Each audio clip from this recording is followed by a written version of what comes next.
우리가 연전에 단번에 주신 믿음의 도라는 제목으로 설교 말씀을 약 50회 본 적이 있었습니다. 그것도 책으로 출판하기 위해서 다시 또 원본을 읽고 또 녹취하고 또 제가 묵상하면서 다시 많은 부분을 다시 썼습니다. 그리고 출판 지금 기다리고 있는 그런 과정이라고 볼 수 있겠습니다. 제가 로마서를 마치고 어떻게 이 새 예배당에 와서 여러분과 말씀을 나눌까, 첫째는 구약과 신약을 아우르는 그런 말씀을 나누는 게 좋겠다는 생각을 했어요. 그리고 믿음에 대해서 다시 한번 우리가 이곳에서 새로운 그러한 예배당의 삶을 시작하면서 믿음에 대해서 다시 한번 되돌아볼 필요가 있겠다. 그리고 저는 평소에 기도는 하나님의 말씀은 반복해서 읽어야 됩니다. 그래서 신경이라든지 또 신앙 고백이라든지 이런 것의 특성은 반복하는 거거든요.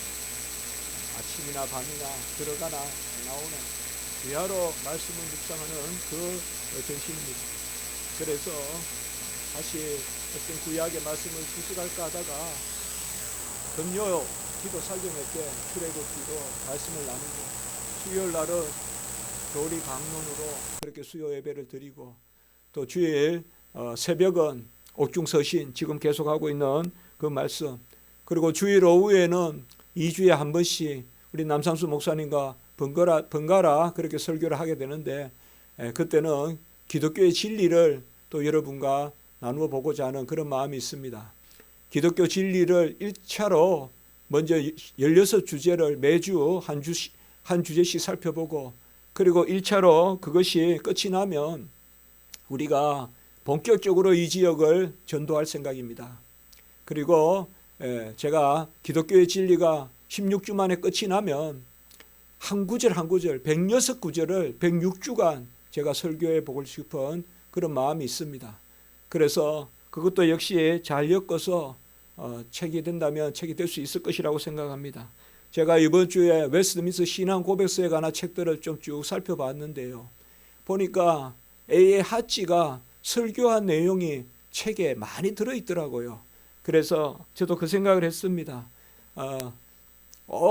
연구하고 각주를 달고 하는 것만이 책이 아니라 설교한 내용도 잘 모아서 그게 100년, 150년, 200년 후에 후손들도 읽어볼 수 있을 것이다, 이런 생각을 했습니다.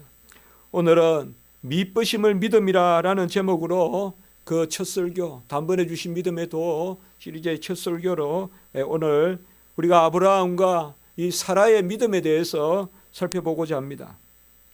믿음은 바라는 것들의 실상이요 보이지 않는 것들의 증거다. 히브리서 11장 1절에 그렇게 말하고 있습니다. 바라는 것들은 미래의 것이니 보이지 않습니다. 이 보이지 않고 바라는 것들을 드러내는 것이 믿음입니다. 미래는 아무도 알 수가 없고 미래를 볼 수 없습니다. 그런데 믿음으로만 미래는 보입니다. 믿음으로 보이는 그 미래에 다른 증거는 없습니다. 이성적으로 보이는 것은 이성적으로 추론하고 이성적으로 설명할 수 있지만은 믿음으로 보이는 것은 믿음 그 자체가 증거입니다. 그러므로 믿음에는 인내가 필요합니다. 히브리서 10장 36절의 말씀에 보면 너희에게 인내가 필요하면 너희가 하나님의 뜻을 행한 후에 약속하신 것을 받기 위함이라, 이렇게 말하고 있습니다. 하나님의 뜻을 행한 후에 약속한 것을 받기 위해서 인내가 필요하다는 것입니다. 우리 지난 몇 주간 세 가지에 대해서 말씀을 드렸죠. 먼저 말씀을 듣자, 그리고 들은 말씀을 붙들고 기도하자, 그리고 기다리라. 이 세 가지를 우리가 하자고 그렇게 말씀을 나누었습니다. 말씀을 듣고 들은 말씀을 붙들고 기도하고, 그리고 세 번째 기다려야 되죠. 이 기다림의 영역이 인내의 영역입니다. 믿음은 하나님을 믿는 것입니다. 하나님의 창조와 계시와 구원을 총체적으로 믿는 것이 믿음입니다. 믿음은 하나님의 계심과 하나님의 어떠하심을 믿는 것이요, 하나님의 뜻을 믿는 것이요, 하나님이 먼저 나를 사랑하심을 믿는 것이요, 지금도 나를 여전히 사랑하고 끝까지 사랑하실 것을 믿는 것입니다. 이러한 하나님의 사랑을 믿기 때문에 우리는 하나님의 신실하심을 믿는 것입니다. 하나님의 신실하심은 처음과 끝이 동일하고 초지일관하시는 뜻의 변함이 없다는 것, 그것이 신실하심의 첫째입니다. 하나님은 한번 마음을 두시면 변개치 아니하십니다. 한번 정하신 것을 굽히지 아니하십니다. 두 번째 신실하심은 이러한 뜻을 하나님은 전능하심으로 끝내는 이루신다는 것입니다. 하나님은 뜻하시면 전능하시기 때문에 뜻하신 즉 이루시고 이루신 것이 선하게 되는, 우리에게 최선이 되는 그것이 바로 신실하신 하나님이신 것입니다. 사람들은 아무리 뜻이 온전해도 능력이 없고 혹은 능력이 많아도 뜻이 부실해서 앞뒤가 맞지 않는 그런 경우가 많이 있지만은 하나님은 뜻이 온전하고 뜻하신 적 끝내 이루시기 때문에 우리에게 신실하신 하나님이신 것입니다. 하나님은 변개치 아니하실 뿐만 아니라 능력이 많으시고 전능하신 하나님이십니다. 하나님은 마음을 두시면 이미 이루십니다. 우리를 부르시면 이미 끝까지 생각하시고 우리를 부르시는 것입니다. 오늘 11절의 말씀에 보면 아브라함이 갈 바를 알지 못하고 나아갔고 사라가 잉태할 수 없는 가운데서도 힘을 얻었던 것은 약속하신 이를 미쁘신 줄 알았기 때문이다. 약속하신 하나님이 미쁘시다. 이 미쁘심이 신실하심입니다. 세상에는 신실함이 없습니다. 사물에는 신실함이 없습니다. 바위도 썩입니다. 해도 썩입니다. 공기도 썩입니다. 날씨도 썩입니다. 그러나 하나님은 신실하시고 하나님은 불변하시고 그 뜻이 시종여일하시고 하나님은 뜻하시면 이루시되 최선으로 이루십니다. 가장 풍성하게 하시고 가장 부요하게 하시는 것입니다. 우리는 무능하고 불능합니다. 인간의 근본 조건이 뭡니까? 인간의 조건은 불완전한 데 있습니다. 모자라는 데 있습니다. 조금은 할 수 있어도 대부분 할 수 없는 일입니다. 하나님은 전능하시지만은 사람은 할 수 없는 것이 더 많습니다. 그래서 내가 할 수 없는 것 다른 사람이 할 수 있습니다. 그래서 겸손해야 됩니다. 내가 할 수 있다고 다른 사람이 할 수 없다고 교만하면 안 됩니다. 내 편에서는 겸손해야 돼요. 내가 할 수 없기 때문에 다른 사람이 할 수 있습니다. 우리가 이 예배당을 지을 때 그것을 많이 보지 않습니까? 사람을 다 구해야 됩니다. 전기선 하나 넣는 것도 구해야 되고 보이지 않는 배수구 하나 만드는 거, 여기 지금 물이 흘러가는 배수구 그거 파는 것 또 파는 사람 따로 있고 간 씻는 사람 따로 있고 시멘트 하는 사람 따로 있고 다 다양합니다. 우리는 할 수 있는 것이 많지 않습니다. 대부분은 우리가 할 수 없습니다. 그래야 사람은 잘못하는 것이 정상입니다. 제대로 못하는 것이 제대로 된 것입니다. 하나님께 완전함을 찾고 하나님께 온전함을 찾아야지 사람 앞에서 사람을 바라보고 완전함을 찾고 온전함을 찾아서는 안 되는 것입니다. 하나님의 불변하심과 변개치 아니하심과 하나님의 전능하심을 믿는 것이 바로 미쁘신 하나님을 믿는 것입니다. 아브라함과 사라에는 하나님이 그들에게 약속하신 그 언약, 약속하신 하나님이 미쁘신 줄 믿었음이라고 오늘 그렇게 말씀하고 있습니다. 이러한 것을 미쁘신 하나님을 믿는 그 믿음이 없으면 하나님을 기쁘시게 할 수 없는 것입니다. 히브리서 11장 6절에 보면 믿음이 없이는 하나님을 기쁘시게 하지 못하나니 하나님께 나아가는 자는 이라고 그렇게 말씀하고 있습니다. 우리 인간의 조건은 불완전하고 불확실하고 연약합니다. 그래서 어쨌든 도생하려고 살아남으려고 온갖 수단을 찾고 그러다 보니까 불안하고 초조하고 쫓기고 이런 것이 바로 인간 조건입니다. 그러나 우리에게 하나님이 길을 열어 놓으시는데 그것이 믿음이고 그 믿음은 하나님께 나아가게 하는 것입니다. 우리의 불완전함을 안고 하나님께 나아가고 우리의 연약함을 안고 하나님께 나아가기를 원하시는 것입니다. 꼭 붙들고 하나님 믿고 환난 가운데 하늘이 무너져도 하나님의 빛을 바라보게 하는 그것이 바로 믿음의 세계인 것입니다. 우리는 99가지 내가 다 할 수 있고 한 가지 못한다고 이야기합니다. 나는 이런 것을 좀 못해라고 이야기하지만 우리는 99가지를 못합니다. 겨우 할 수 있는 게 한 가지도 안 됩니다. 10분의 1, 100분의 1도 못합니다. 우리는 할 수 있는 게 거의 없습니다. 거의 없어요. 조금 해요. 조금. 하늘의 문이 열려야 전능하신 하나님을 만나야 온전한 것을 우리가 찾을 수가 있습니다. 하나님을 바라봐야 완전한 것을 사모할 수가 있습니다. 믿음은 바로 그러한 하나님께 나아가는 것입니다. 이것은 우리가 항상 나누는 것이 아닙니까? 믿음은 하나님께 나아가는 것이다. 12의 혈류병 환자가 38년 된 병자가 소경 바디메오가 이방 백부장이 예수님께 칭찬을 받은 것은 그들이 하나님께 나아간 것밖에 없습니다. 예수님 앞에 나아왔기 때문에 믿음이 크도다. 내 믿음이 너를 낫게 하였도다. 내 믿음이 온전케 되었도다 라고 주님께서 칭찬하신 것입니다. 믿음은 하나님께 나아가는 것입니다. 오늘 말씀에도 보면 아브라함이 갈 바를 알지 못하고 나아갔다라고 이렇게 말씀하고 있습니다. 8절에 갈 바를 알지 못하고 저는 나아갔다는데 방침을 짓고 싶습니다. 바로 하나님께 나아간 것입니다. 이것이 믿음입니다. 믿음이 없이 하나님을 기쁘시게 하지 못하나니 하나님께 나아가는 자는 하나님께 나아가는 것이 바로 믿음인 것입니다. 어떤 일이든 하나님께 맡기고 급할수록 험난할수록 하나님을 먼저 찾는 것입니다. 어느 순간 나에게 기도가 버릇이 되어 있고 어느 순간 나에게 중얼중얼 찬송이 나온다면 그것이 하나님께 나아가는 버릇이 된 것입니다. 그것이 하나님께 나아가는 버릇이 된 거예요. 그게 믿음이에요. 그게 믿음이에요.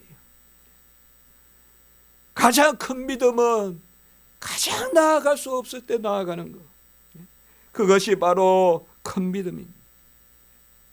막연히 사람을 찾고 점쟁이를 찾고 사울이 왕이 되었지만은 하나님을 찾지 않고 죽은 사무엘을 찾고 그것도 잘못된 거예요. 사람을 찾는 선지자를 찾는 게 아니에요. 하나님을 찾아야지. 죽은 사무엘을 찾고 완전히 그냥 노망이 들어버렸죠. 누구를 찾느냐? 믿음은 바로 하나님을 찾는 것입니다. 이 믿음의 두 가지 속성은 오늘 말씀하고 있습니다. 믿음은 첫째로 내 가치관을 버려야 합니다. 아브라함은 본토 친척 아비 집을 떠났습니다. 갈대와 우르는 완전한 땅입니다. 그곳은 정착된 땅입니다. 그런데 하나님께서 지시하는 땅으로 가라고 했는데 그 땅 가나안 땅으로 들어가 보니까 흉년이 기다리고 그 가나안 땅에서 그렇게 편안하게 살지 못했습니다. 곧 애굽으로 내려가고 블레셋으로 내려가고 그래야 오늘 말씀에 보면 약속의 땅을 받았지만은 이방인같이 지냈다라고 그렇게 말하고 있습니다. 그리고 삶을 장막 가운데서 장막이란 말이 좋아서 장막이지 매일 옮겨 다니는 것입니다. 믿음은 첫째로 가치관을 바꿔야 됩니다. 세상의 가치관으로는 메소포타미아가 가나안보다 좋습니다. 메소포타미아가 세계적으로 가장 티그리스 유브라데스 바로 가장 비옥한 땅입니다. 4대 문명 발상지지 않습니까? 그곳에는 씨 하나를 뿌리며 청개가 나는 곳입니다. 그곳을 떠나는 것입니다. 가치관을 어디에 두느냐? 그것이 바로 믿음의 시작인 것입니다. 세상이 지시하는 가치를 쫓아가느냐? 하나님이 지시하는 가치를 쫓아가느냐? 하나님이 지시하는 곳으로 갔다는 것, 그것이 바로 아브라함과 그 가족의 믿음의 첫 번째 의미인 것입니다. 두 번째는 이러한 가치관에 쫓아서 하나님이 지시하는 땅으로 갈 수 없는 곳에 나아갔다는 것입니다. 나아갈 수 없는 가운데서도 나아갔다는 것입니다. 가치관을 분명히 가지는 사람은 현실의 삶과 현실의 조건을 넘어서는 것입니다. 소경 바디메오는 보이지 않지만은 예수 그리스도께 발을 내디뎠습니다. 12의 혈류병 환자는 부정한 병이요, 사람들에게, 의사들에게 조롱을 받고 사람들 가운데 어울릴 수 없는 사람이에요. 혈류병은 부정한 병이에요. 나을 수 없는 거예요. 피를 흘리는 병이에요. 하체에서 피를 흘리는 병이에요. 부정한 병이에요. 나아갈 수 없는 가운데 예수님께 나아갔습니다. 스로보니게 여인은 이방 이세벨의 그 고장의 사람입니다. 그가 나아갈 수 없는 가운데 나아갔습니다. 백부장은 전쟁 때마다 칼을 들고 가장 앞에서 사람을 쳐 죽이는, 그게 바로 백부장입니다. 가장 잔인하고 가장 모질고 그야말로 날마다 피를 먹고 사는 사람이 백부장입니다. 이런 사람들이 하나님의 아들 앞으로 나아간 것입니다. 나아갈 수 없는 가운데 나아간 것입니다. 노아는 보이지 않는 일에 경고함을 받고 120년간 방주를 지었습니다. 오늘 읽었던 말씀 바로 앞에 절 7절에 보면 믿음으로 노아는 보이지 않는 일에 경고함을 받아. 홍수가 있는지도 알 수가 없어요. 보이지 않는 일에 경고를 받아 120년간 뚝딱뚝딱 방주를 짓고 있었던 것입니다. 바로 믿음의 두 번째 속성이 여기에 있습니다. 첫 번째 믿음의 속성은 가치관을 바꿔야 됩니다. 세상의 가치관 가지고, 세속적 가치관 가지고, 옛날 가치관 가지고 세상께 좋사오니 이곳이 좋사오니 하면서 그곳에 붙어 있어서는 결코 우리가 아브라함과 사라의 그 믿음의 세계로 나아갈 수가 없습니다. 세상의 가치관을 버려야 됩니다. 세상에 편안한 것이 아니요, 하나님이 지시하는 땅으로 가는 것입니다. 두 번째는 갈 수 없는 가운데서 하나님께 나아가는 것입니다. 아브라함은 갈 바를 알지 못하고 나아갔고, 사라는 이미 몸이 죽은 것입니다. 이미 경수가 끊기고 더 이상 자녀를 볼 수 없는 그 사라가 하나님께 매달린 것입니다. 오늘 말씀에 보면 아브라함의 믿음이 잘 나타나 있습니다. 아브라함의 믿음은 어떤 믿음이냐? 오늘 8절의 말씀에 보면 믿음으로 아브라함은 부르심을 받았을 때에 순종하여, 이러한 믿음에 대한 우리의 태도가 어찌해야 되냐, 그것을 오늘 잠깐 살펴보려고 합니다. 첫째는 순종해야 됩니다. 하나님의 소명을 받았을 때 순종해야 됩니다. 여러분, 성전에 머무른 사무엘만 새벽에 찾아오는 것이 아닙니다. 우리도 날마다 하나님이 찾아오십니다. 어떤 일로 찾아오시고, 어떤 뜻으로 찾아오시고, 어떤 결단으로 찾아오십니다. 시시각각 기도하는 가운데 찾아오십니다. 그때 순종해야 됩니다. 믿음으로 아브라함은 같이 합니다. 부르심을 받았을 때에 순종하여, 오늘 8절의 말씀입니다. 부르심을 받았을 때에 순종했습니다. 이 부르심이 소명입니다. 이 소명에 대한 순종이 있어야 됩니다. 너무 거창하게 생각하지 마세요. 목사 소명, 장로 소명, 권사 소명, 그런 것만 생각하지 마세요. 휴지 하나 줍는 것도 소명이에요. 음식 하나 나르는 것도 소명이에요. 작은 것 하나, 내 펜촉 하나 움직이는 거, 내 손가락 하나 움직이는 것도 소명이에요. 그것도 다 하나님의 부르심이 있어요. 다 하나님의 부르심이 있어요. 남이 알아주든 알아주지 않든 하나님께 드리는 것, 그것을 우리가 애써 힘쓰는 것, 그것이 바로 소명에 순종하는 것이에요. 그저 감정적으로 내 마음이 뜨겁다, 손을 들고 날뛰고 하는 그것만이 소명이 아니에요. 그것만이 소명이 아니에요.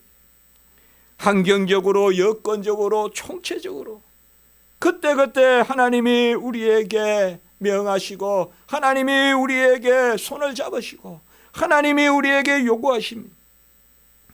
아브라함은 장래의 유업으로 받을 땅에 나아갈새 갈 바를 알지 못하고 나아갔습니다. 여기에 오늘 처음에만 믿음은 바라는 것들의 실상이다. 장래의 유업으로 받을 땅에 갈 바를 알지 못하고 순종에 나아갔습니다. 순종은 내가 아는 것, 내가 헤아리는 것, 그것을 쫓아가는 것이 아닙니다. 순종은 나를 부인하는 것입니다. 우리 자신을 인정하면서 하나님께 순종할 수 없습니다. 내 거 다 챙기고 내 시간 다 챙기고 내 할 일 다 하고 그리고 하나님께 순종할 수 없습니다. 순종은 하나님을 우선순위에 두는 것입니다. 나를 부인하고 하나님을 우선순위에 두고 내 판단을 꺾고 내 능력조차도 내려놓고 하나님께 붙들리는 그것이 바로 순종입니다. 순간순간 나를 죽이고 부인하고 하나님 앞에 열어놓는 것입니다. 한마디로 하나님 앞에 다 이렇게요. 내가 뭘 해보겠다 이런 게 아니라 하나님이여 나를 사용하셔서 하나님이여 나를 이끄소서. 꽉 찬 자루는 쓰지 않아요. 꽉 찬 자루는 반듯하게 서 있어요. 그러나 빈 자루는 펑 넘어져 있어요. 그러면 주인이 들어서 채워주는 거예요. 빈 그릇이 돼야 되고 빈 자루가 돼야 돼요. 꽉 내게 찬 그릇이 되면 하나님이 쓸 수가 없어요. 꽉 차가지고 반드시 서 있는 자루는 쓸 수가 없어요. 펑 쓰러져 있어야 돼요. 펑 넘어져 있어야 돼요. 그 비어있는 것을 하나님이 들어서 그 안에 채워주시는 거예요. 그 응률의 그릇으로 채워주시고 그 자루에 보화를 넣어주시고 하나님이 우리의 삶을 채워주시는 것입니다.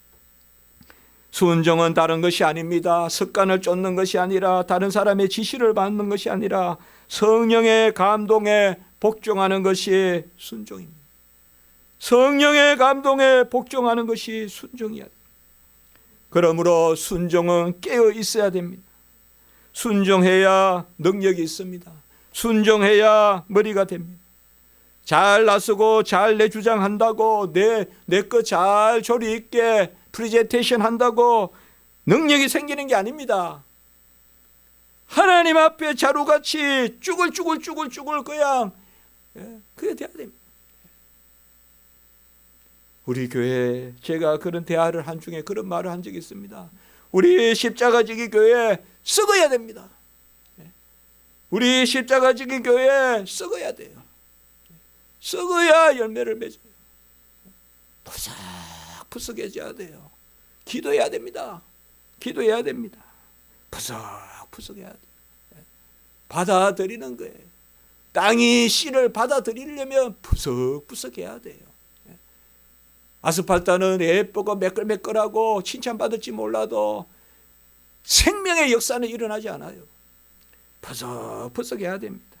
순종하지 않으면 무능해집니다. 순종은 강석에서 금을 연단해 내는 채다 이렇게 생각해 봅니다. 우리가 다 이렇게 강석까지는 발견하는데 그 돌을 버려서 되겠습니까? 광석을 발견했으면 원석을 발견했으면 원석을 발견했으면 그것을 채로 걸러내야 돼요. 정련해야 되거든요. 단련해야 되거든요. 그것이 순종입니다. 정금같이 나오는 그것이 순종입니다. 제가 어제 모처럼 엊그제 자전거를 타봤습니다. 자전거를 타고 저 개포동까지 그렇게 갔습니다. 겨우 내내 한 3달 타지 못했던 것 같은데 자전거를 타고 쭉 가는데 모처럼 타니까 못할 줄 알았더니 그냥 쏙 가더라고요. 그래서 잘 기분 좋게 가는데 올 때가 문제인 겁니다. 올 때 되니까 이제 바람을 이렇게 안고 타는데 아무리 자전거가 고장난 것 같아요. 근데 보니까 또 멀쩡하고 보니까 나중에 제가 알았어요. 바람이에요, 바람. 전에 누가 그렇게 이야기하더라고요. 갈 때만 생각하지 말고 올 때를 항상 생각해야 된다. 자전거는. 갈 때는 잘 가는데 올 때 대체로 나고 한다. 갈 때 바람을 다 이렇게 따라서 가면 이번에 우리가 올림픽에 추월 경기인가 있었잖아요. 그래가지고 그 참 젊은 우리 예? 너무 또 그렇게 하면 안 되는데, 예? 그 젊은 선수들 뭐 왕따를 시켰니 막 그렇게 하는데, 그 자전거 타보니까 다 이해가 되더라고요. 바람을 맞고 가는 것이 어떤 것인가, 예? 앞에서 바람을 맞고 뛰는 것이 얼마나 힘든가, 예? 그래서 뭐 뒤에서 밀어주고, 예, 그런 것입니다. 순종해야 됩니다. 바로 하나님이 성령의 바람을 불면 그것에 맞서면 안 됩니다. 성령의 바람이 부는 대로 가야 됩니다. 성령의 바람이 부는 대로. 그래야 우리가 조금만 페달을 밟아도 쌩쌩 나가지. 성령에 맞서서, 성령의 바람에 맞서서 나아가다가는 우리가 끝내는 쓰러지고 맙니다. 순종해야 능력이 있습니다. 순종해야 아름답습니다. 죄를 짓고 아담이 불순종하니까 전적으로 추해지고 전적으로 무능해졌습니다. 오그라들고 찌그라들었습니다. 두 번째로 믿음의 자세는 인내해야 됩니다. 이미 아까 우리가 말씀을 보았습니다. 오늘 9절과 10절에 보면 믿음으로 그가 이방의 땅에 있는 것 같이 약속의 땅에 거류하여 이삭과 야곱과 더불어 장막에 있었으니 하나님이 계획하시고 지으실, 같이 합니다, 터가 있는 성, 터가 있는 성을 바랐습니다. 이게 무슨 말입니까? 우리가 캠핑 가가지고 무슨 텐트 치보고 하면 알죠. 그 돌짝 위에 치고 하면 하룻밤도 참 힘들잖아요. 터가 있는 성이다 이 말. 아브라함, 이삭에게 하나님이 지시하는 땅으로 가라고는 보내놨는데 계속 장막 생활을 합니다. 갈대와 우르보다 좋은 땅은커녕 비교도 할 수 없는 그러한 정착도 할 수 없는 땅에 하나님이 보내십니다. 그래서 이방의 땅에 있는 것과 같이 약속의 땅에 거류하여 이방의 땅에 있는 것 같이 했어요. 그러나 아브라함은 불평하지 않았어요. 아브라함은 하나님이 지시하는 땅이 약속의 땅인데 이방의 땅과 같았어요. 오죽하면 족장 길이 생겼을까요? 하도 왔다 갔다 하니까 계속 장막을 돌고 여기 치고 저기 치고, 예? 그 보통 힘든 일입니까? 우리가 전세 살면 1년에 2년에 한 번씩 옮기는 거 힘들다 하잖아요. 그 장막 가지고 사는 게 얼마나 힘들겠어요. 그런데 그들에게는 뭐냐? 인내가 있었어요. 소망 가운데 인내했어요. 바로 터가 있는 성을 바랬습니다. 하나님이 터가 있는 성을 주신다 이 말이에요. 이제는 만세반석의 터가 있고, 옮기지 않는 터가 있는 그 성을 바랬습니다 라고 이렇게 말씀하고 있습니다. 갈대와 우르에 있었으면 그저 시민권도 있고 그곳에서 내국인으로 살았을 텐데 그곳을 떠나 외국인과 나그네와 같이 살았습니다. 그러나 이것을 부끄러워하지 않았습니다. 바로 약속의 땅이 있다는 것을 확신한 것입니다. 하나님의 약속의 땅이 있고 그 터 위에 성을 지을 것이라 터가 있는 성을 바라고 나간 것입니다. 이것이 바로 인내입니다. 누가복음 21장 19절에 보면 너희의 인내로 너희 영혼을 얻으리라 이렇게 말씀하고 있습니다. 불법의 영과 미혹의 영이 많습니다. 많은 경우에 넘어질 때 몰라서 넘어지는 것이 아니라 없어서 넘어지는 것이 아니라 참지 못해서 넘어지는 것을 많이 봅니다. 우리가 믿음을 가진 자로서 이 인내를 가지고 믿음의 경주를 감당해야 됩니다. 오래 참음의 은사를 가지고 경주를 감당해야 됩니다. 여러분, 무슨 일이든지 하시려거든 참는 버릇부터 들이십시오. 참지 않고 맺는 열매가 없습니다. 모든 가지가 앙상해지고 모든 잎사귀가 자기 양분을 다 주는, 우리는 조락이다 낙엽이 떨어진다 하지만은 우리가 그것을 과학적으로 보면 양분을 다 열매 쪽으로 주고 미리 주거나 그때 주고 낙엽은 떨어지는 것입니다. 잎사귀는 떨어지는 것입니다. 열매가 우리에게 가르쳐 주는 것이 때입니다. 때가 찬 열매, 시절을 쫓은 가실, 그 시절이 우리에게 가르쳐 주는 교훈은 참아야 된다는 것입니다. 때가 있습니다. 때가 있습니다. 영어로 타임리. 때가 맞는 그 일을 이루시는 것입니다. 아브라함은 이것에 정확한 믿음이 있었던 것입니다. 분명히 때가 되면 하나님께서 터가 있는 성을 주실 것이다. 그러면서 그 후손 이삭이, 그 후손 야곱이 장막 가운데서 그렇게 족장의 길을 만들어가면서 다녔지만은 그들은 끝내 예루살렘의 성, 아브라함이 이삭을 바친 그 모리아산 시온의 성전을 바라본 것입니다. 그 시온의 성전을 바라보고 바로 터가 있는 성을 바라보고 나아간 것입니다. 여러분, 우리의 인내 지수를 체크하십시오. 기술은 좋고 재주는 좋은데 인내가 없으면 열매가 없어요. 인내가 없으면 열매가 없어요. 인내 지수를 체크하십시오. 세 번째, 믿음은 소망이 있어야 됩니다.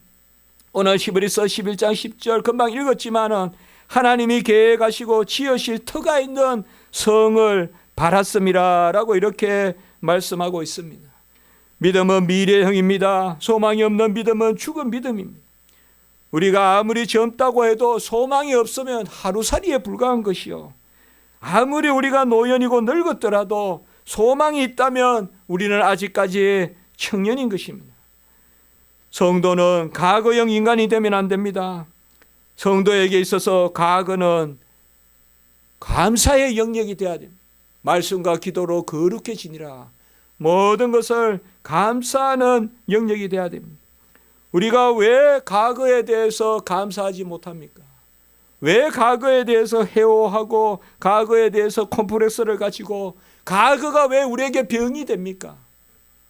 과거가 병이 되는 사람 많잖아요. 모든 정신병은 과거를 못 잊어서 생기는 병이거든요. 과거 정리가 안 되는 게 정신병이에요. 과거 정리가 제대로 안 되면 그게 정신병이에요. 같이 합시다. 미래를 향한 현재의 소망이 있어야 과거를 감사한다. 미래를 향한 현재의 소망이 있는 사람은 과거를 감사해요. 거꾸로 가는 것 같죠. 과거는 이미 끝난 건데, 이미 결산된 건데 아닙니다. 과거는 감사로 판단되는 영역입니다. 과거는 감사할 영역이에요.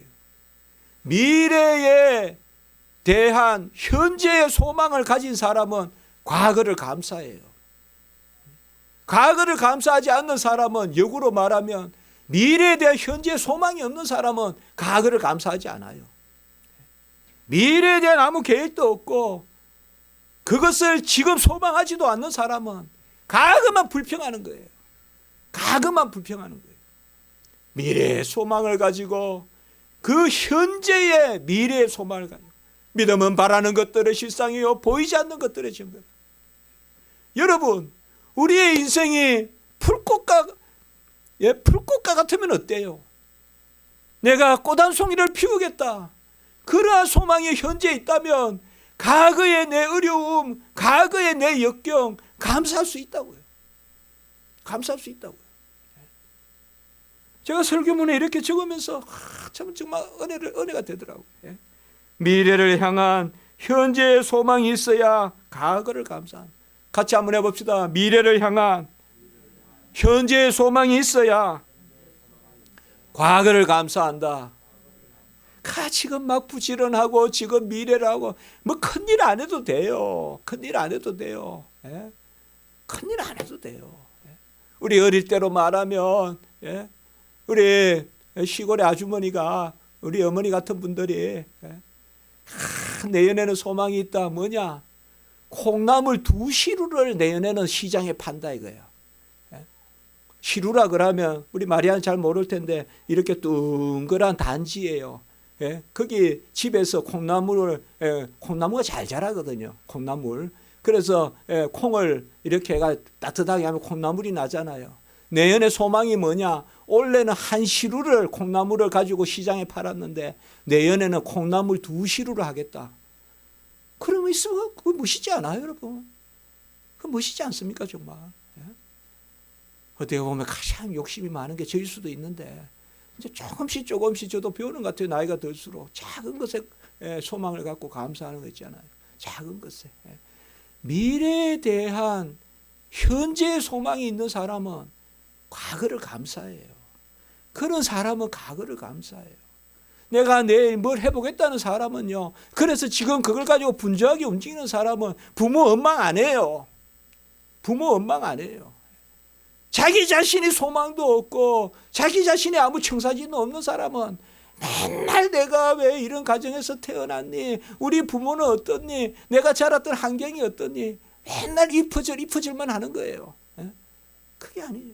이프를 하되 미래적인 이프를 해야죠. 미래적인 가정을 해야지 계속 되지 않는 과거의 가정만 하고 있다 이 말이에요.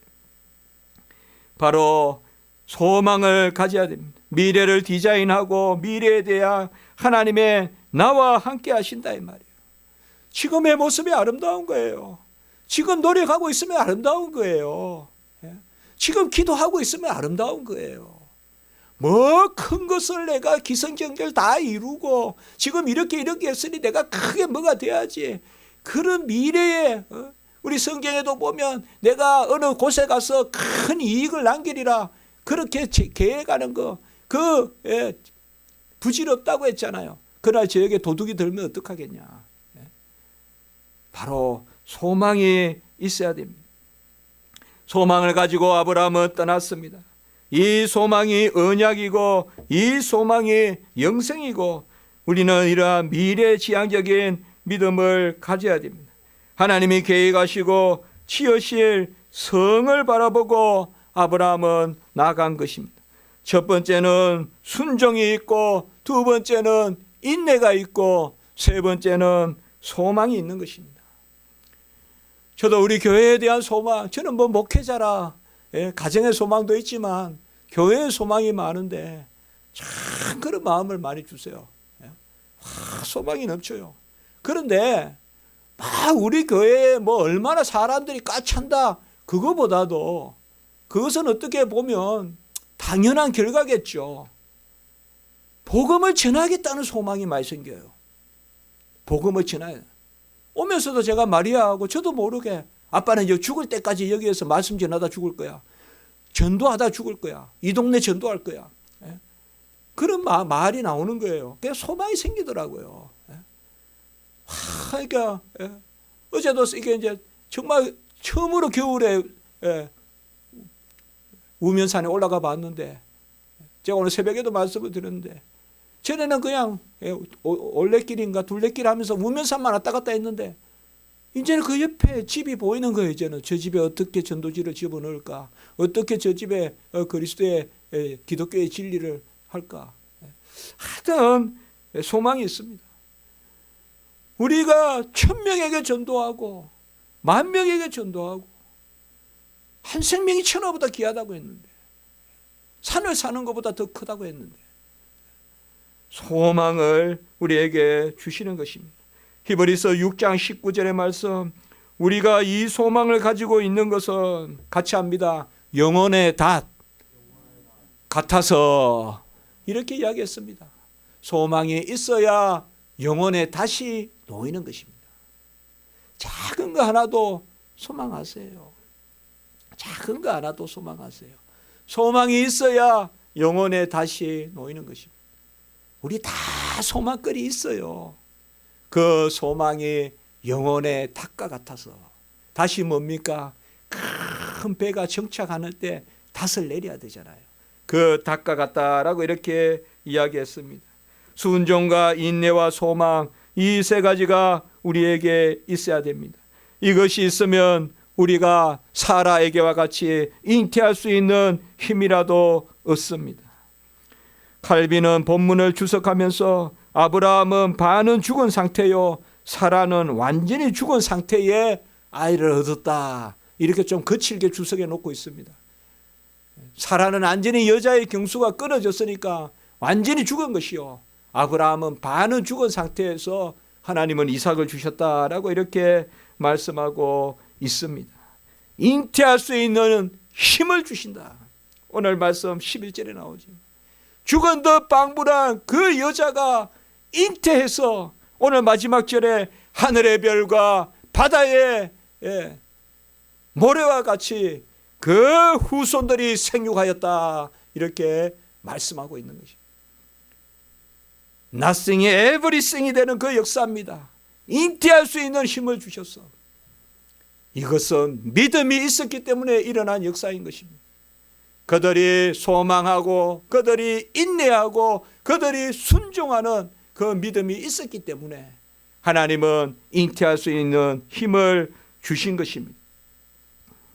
히브리서 시편 29장 11절에 보면 여호와께서 자기 백성에게 힘을 주시며, 힘은 음식이 주는 게 아닙니다. 하나님의 백성은 여호와께서 힘을 주십니다. 여호와께서 자기 백성에게 힘을 주십니다. 우리가 이를 믿는 것은 약속하신 이가 미쁘신 줄 알기 때문인 것입니다. 히브리서 11장 11절 오늘 말씀에 나오는 것입니다.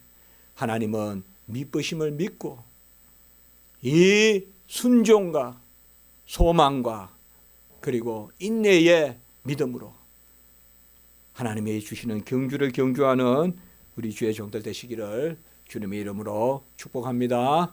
기도드리겠습니다. 거룩하고 자비로우신 하나님 아버지, 은혜와 사랑의 진실로 감사를 드립니다.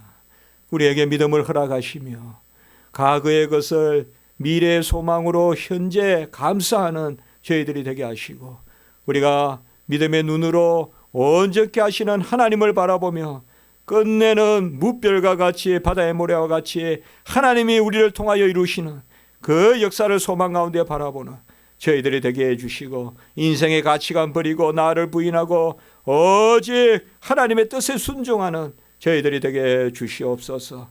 우리 교회를 불쌍히 여겨주시고 우리 십자가지기 교회를 통하여 이때 하나님의 큰 일을 이루어 주시옵소서. 구주 예수 그리스도 이름으로 감사하며 기도드리옵나이다. 아멘.